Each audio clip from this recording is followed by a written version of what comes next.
Welcome back to Gifted and Extraordinary Leaders. If you're new here, this is your hub for practical advice, strategies, and motivation to become the best leader you can be. Today, we're diving deep into something that shapes every decision we make as leaders: our unconscious biases, yes, even yours, and how they might be influencing your leadership without you even realizing it. Section 1. Leading with awareness. The foundation of effective leadership. Leadership is not just about titles or positions, it's about influence. It's about the impact we have on others. Effective leadership requires self-awareness. We must understand our strengths and weaknesses. We must also understand our biases. Biases are unconscious beliefs that influence our thoughts and actions. They can be based on race, gender, religion, or any other group affiliation. We all have biases. It's part of being human. But as leaders, we must be aware of our biases and work to mitigate their impact. When we are aware of our biases, we can make more objective decisions. We can create a more inclusive environment for everyone. Ignoring our biases, however, can have serious consequences. Section 2. Understanding our biases. Uncovering the hidden forces that shape our judgments. Biases are mental shortcuts that our brains use to make quick decisions. They help us process information quickly and efficiently, allowing us to navigate the world without being overwhelmed by the sheer volume of data we encounter every day. However, these shortcuts can also lead to errors in judgment, causing us to make decisions that are not always in our best interest or that of others. We may make assumptions about people based on stereotypes, which are oversimplified ideas about groups of people. We may favor those who are similar to us, often without even realizing it, because it feels more comfortable and familiar. Our experiences shape our biases, influencing how we perceive and interact with the world around us. Our upbringing, our culture, and our social circles all play a significant role in forming these biases, embedding them deeply within us. The media we consume and the information we are exposed to also contribute to our biases, often reinforcing existing stereotypes and prejudices. These biases can be implicit or explicit, affecting our thoughts and actions in different ways. Explicit biases are conscious beliefs that we are aware of and can control to some extent. We are aware of them and can choose to act on them or not. Implicit biases, on the other hand, are unconscious. We may not even realize we have them, yet they can still influence our behavior and decisions. Both types of biases can influence our behavior, often in subtle and unnoticed ways.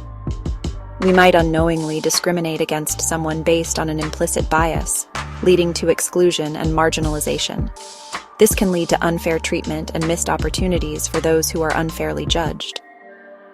Recognizing the pervasive nature of biases is the first step in addressing them. By becoming aware of our biases, we can begin to challenge and change them, fostering a more inclusive and fair environment for everyone. Section 3. The high cost of bias. How unchecked prejudices undermine teams and organizations. Unconscious biases can have a significant impact on the workplace. They can affect hiring decisions, performance evaluations, and promotions. This can lead to a lack of diversity and inclusion. When people feel excluded or undervalued, they are less likely to be engaged in their work. Bias can stifle creativity and innovation. When teams lack diverse perspectives, they miss out on valuable insights. This can lead to missed opportunities and a decline in competitiveness. A culture of bias can also damage an organization's reputation. In today's interconnected world, a company's commitment to diversity and inclusion is paramount. Customers, clients, and employees are increasingly demanding it. Ignoring biases can lead to financial losses, legal challenges, and a decline in employee morale. Section 4. The power of introspection. Looking inward to identify and challenge our biases. The first step to mitigating bias is self-reflection. This means taking a deep and honest look at our own thoughts and behaviors. We must be willing to examine our own beliefs and assumptions. This can be uncomfortable, as it often reveals truths we may not want to face. It requires us to confront our own prejudices and acknowledge that we all have biases, whether we realize it or not. However, this process is essential for growth and development. By understanding our biases, we can begin to change them. There are several ways to practice self-reflection. Each method offers a unique path to understanding ourselves better.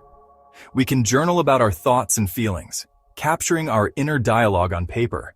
We can meditate or engage in mindfulness exercises, which help us to focus on the present moment and observe our thoughts without judgment. We can also seek feedback from trusted colleagues or mentors, who can provide an outside perspective on our behavior and attitudes. The key is to create a space for honest self-assessment, where we can reflect without fear of judgment. As we become more aware of our biases, we can start to challenge them. This means questioning why we think the way we do. We can question our assumptions and consider whether they are based on facts or stereotypes. We can seek out diverse perspectives, engaging with people from different backgrounds to broaden our understanding. We can educate ourselves about different cultures and backgrounds, which helps to break down our preconceived notions. This ongoing process of self-reflection is crucial for personal and professional growth. It allows us to become more empathetic, open-minded, and effective in our interactions with others. Section 5. The Implicit Association Test, a tool for unveiling our unconscious biases.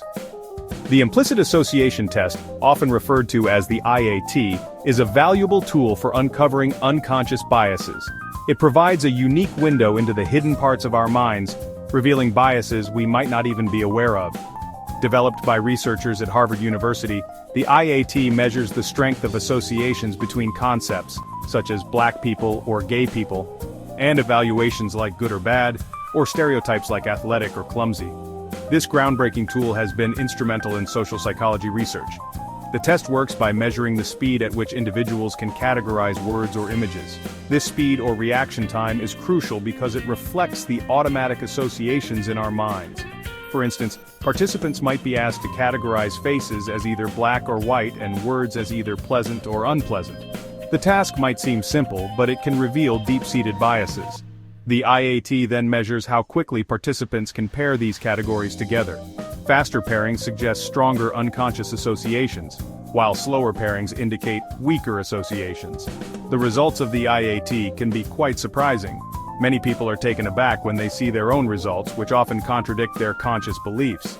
Many people who believe they are unbiased discover that they have unconscious biases. This realization can be a powerful first step towards personal growth and societal change. This highlights the importance of tools like the IAT in helping us identify and address our hidden prejudices. By bringing these biases to light, we can work towards a more inclusive and fair society. The IAT is not just a test, it's a mirror reflecting the unseen parts of our psyche. Section 6. Accountability. The cornerstone of progress and change.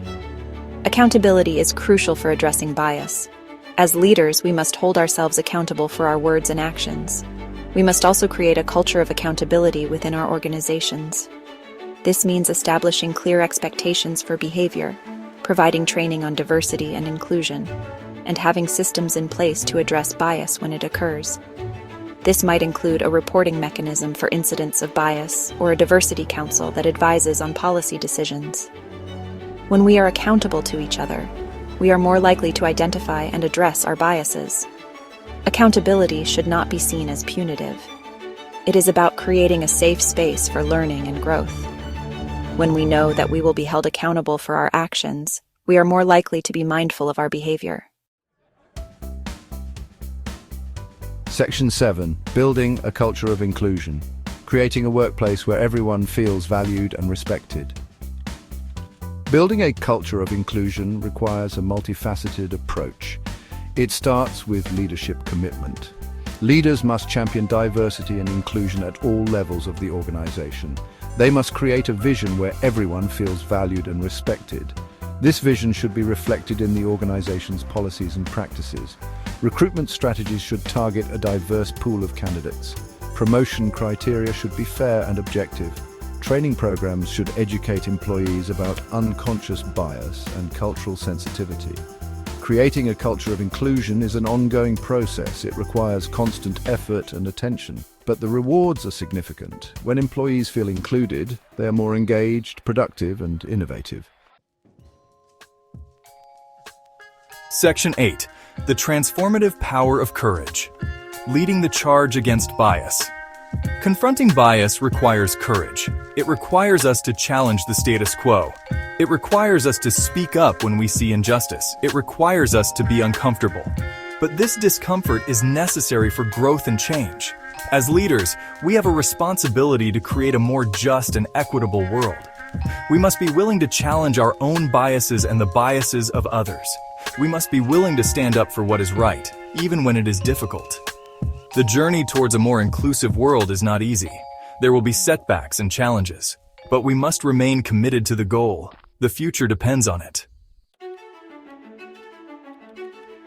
Section 9, a call to action, embracing continuous learning and growth.